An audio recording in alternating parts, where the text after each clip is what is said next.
Assalamualaikum warahmatullahi wabarakatuh. Selamat pagi anak-anak. Bagaimana kabar hari ini? Semoga dalam keadaan sehat ya. Jangan lupa tetap patuhi protokol kesehatan dengan memakai masker, menjaga jarak, mencuci tangan dengan sabun, dan hindari kerumunan. Pada pagi hari ini kita akan belajar tentang tema 8, subtema 1, pembelajaran 5, kelas 6. Sebelumnya, marilah anak-anak berdoa terlebih dahulu. Berdoa dipersilakan. Berdoa cukup. Nah, pada pembelajaran hari ini, siswa mampu menjelaskan tentang peristiwa revolusi dan dampaknya pada perubahan musim di bumi. Berikutnya, pergerakan bumi mengelilingi matahari dan dampaknya. Selanjutnya, mencari informasi penting dengan menuliskan kata-kata kunci yang ditemukan dalam setiap paragraf, serta mampu membuat rangkuman.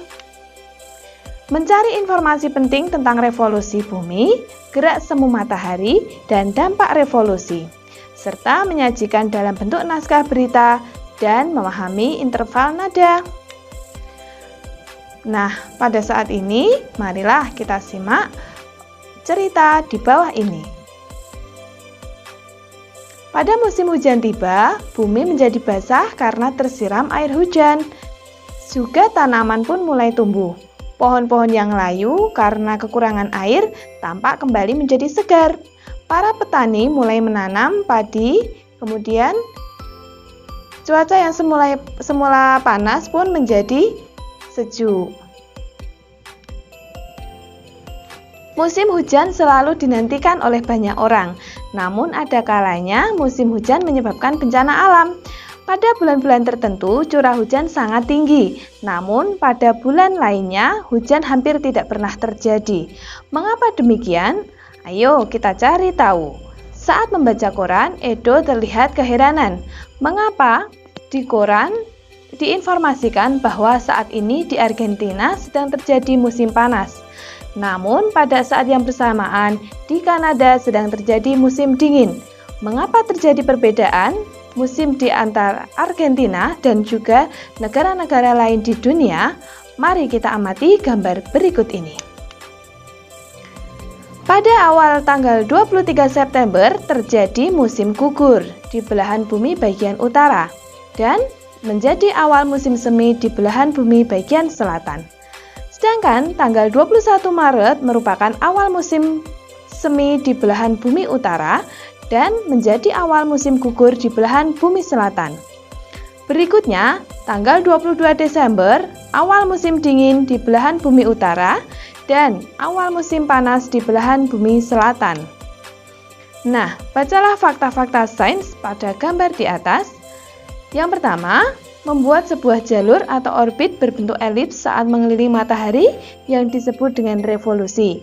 2. Jalur orbit ini ditempuh dalam waktu 1 tahun untuk 1 kali putaran. Yang ketiga, selama 1 tahun belahan bumi utara dan belahan bumi selatan secara bergantian menghadap dan membelakangi matahari sehingga terjadilah perbedaan musim. Akibat revolusi bumi terhadap matahari. Negara yang berada di belahan bumi utara dan selatan setiap 3 bulan sekali mengalami perubahan musim. Kanada terletak di belahan bumi utara. Sebaliknya, Argentina terletak di belahan bumi selatan.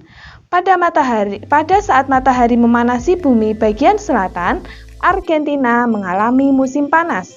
Sebaliknya, negara yang terletak di belahan bumi utara seperti Kanada mengalami musim dingin.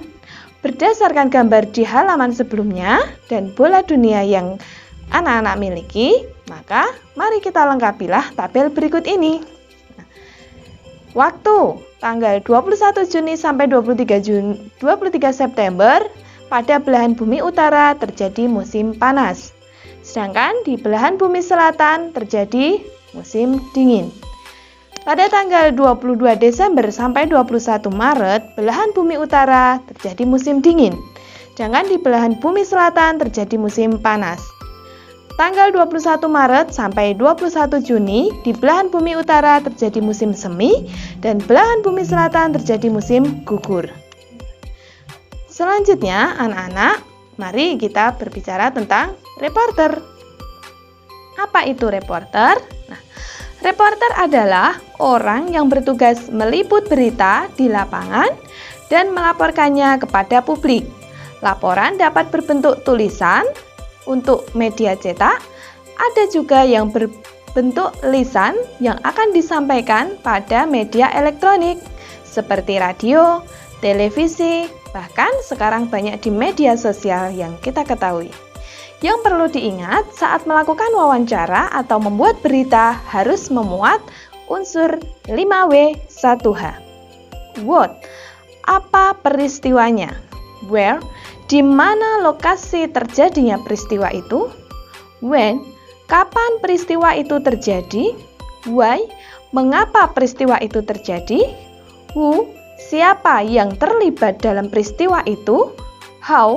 Bagaimana urutan peristiwa itu? Kemudian selanjutnya kita tulis dalam 5 jari atau 5 finger sesuai dalam buku siswa halaman 45. Berikutnya, di Indonesia berlaku 2 musim, yaitu musim kemarau dan musim penghujan, yang sering terjadi secara bergantian. Pergantian musim tersebut menyebabkan Indonesia memiliki berbagai macam jenis buah-buahan dan juga sayur-sayuran yang selalu berubah sesuai dengan jadwalnya.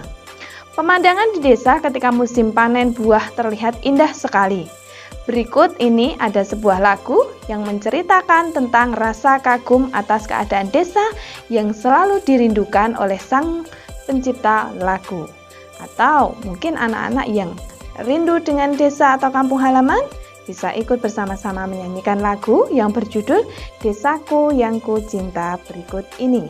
Nah, setelah itu nanti anak-anak silahkan menyanyi di rumah masing-masing.